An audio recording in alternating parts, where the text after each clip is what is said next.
Alright guys, what's up? So this is going to be a really quick video of some plans I have going for my display tank in Sumps. That's right, Sumps.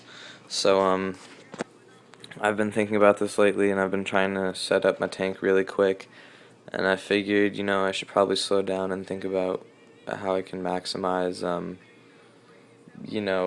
what goes in beneath my stand, since my stand is pretty dang small. It's hard with a 55-gallon tank to fit anything in a 55-gallon stand unless I make my own, and I'm not at that point. So basically what happened was I got an 18-gallon tank that slides down in between there and it fits, and I was really stoked because I'd be able to have a sump for the first time. But then I figured an 18-gallon tank's kind of tall, and once you put in the baffles and everything else, you really don't have much room for a refugium or any other thing for that matter. And so I was thinking, and I measured it out, and you can fit 2 of these 18-gallon tanks underneath my 55-gallon display. And so the other day I bought, I have all the equipment except for the other tank, which I'll get. But I got my overflow box, I got my return pump, I got all the plumbing for the overflow down and for the return ump and the distribution back into the tank. So here's my idea. I'm going to go over it really quick. Here's my 55-gallon display. I got the CPR overflow box, and I have a ball valve and a union fitting for that, so I can control flow going down. I might just leave it open, but I can throttle it, tweak it around, and a union so I can detach this completely. Going down from the display to the sump is all flex tubing, and that's to reduce noise. And then here we have, it'll go into a filter sock, which is mechanical filtration, and I'll have some form of carbon or phosphate media just down here. A bubble trap, and I'll fill the rest of the tank with live rock rubble, and my heater will probably go in here. But this is the 18-gallon sump. And then to attach these two, I'll drill the tanks, and you'll have bulkheads and rigid tubing in between, and a ball valve also, so that you can control the flow in between tanks.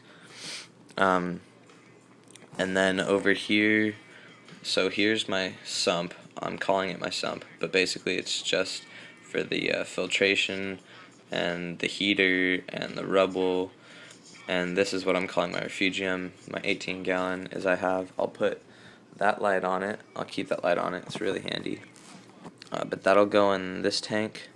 And then here I'll have just some crushed coral, not too much live rock, and then some chaeto algae or any other algae that I'll be growing to feed some herbaceous fish in my tank that they might just go through in my tank. And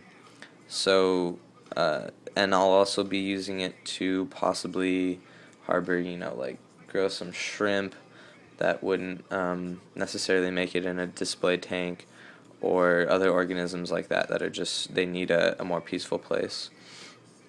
And then I'll have some sort of sponge filter in between the baffles, and then my return pump going back up to my tank, where this is all rigid tubing, and I want it to be straight so I can get the most flow out of it as possible.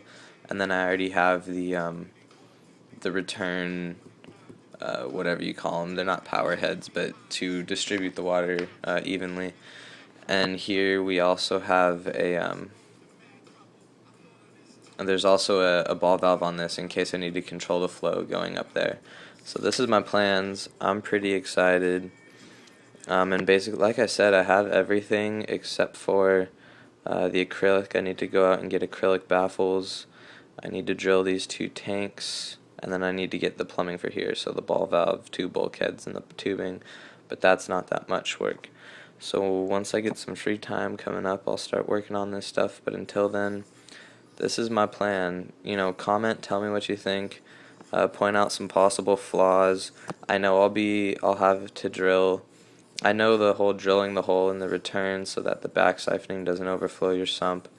Um, and then when the overflow loses its siphon, it won't but overflow these. But hopefully the added water volume will do what it's supposed to do. It'll help increase the stability of the tank, and then it allows for me a place for a sump and a refugium underneath my display. So, like I said, comment, tell me what you think. Point out possible flaws, please, before I start building this, and we can work on it together, I guess.